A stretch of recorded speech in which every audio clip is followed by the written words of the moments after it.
last week we talked a little bit about the right side of interaction. And it's funny because if we don't understand why somebody's making this argument, if we don't understand how come this is so important or so valuable to them, it's really tough to stay on the right side of interaction. So I hope that helped to think about that. But the way that I kind of hold on to that as I go into a session is I look for attachment significance in what they're doing.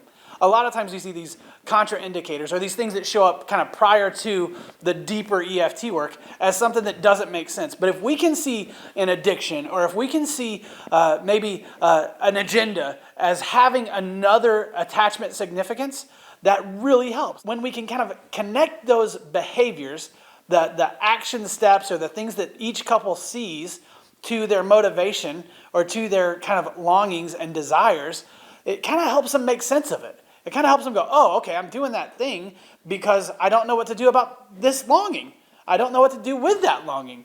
And I've never maybe had the option to come forward in a vulnerable way and get that need met. So when I'm looking at a couple or when I'm looking at a client, I really want to understand, wait a minute, how did that work for them in their lives? How does this make sense?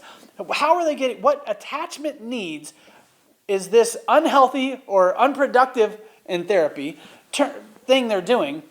What is it doing for them in this moment? If I can see how that relates to their needs and their longings, that really changes how I see them. And then it really gives me lots and lots of opportunity to validate and show up for them and make sense of their story that oftentimes nobody has done that.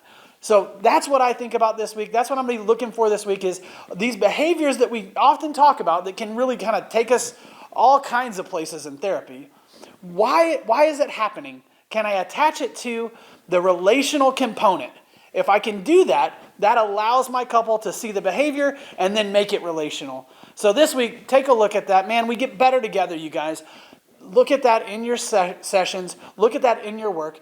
Heck, look at it in your life. Thanks for sharing this with me.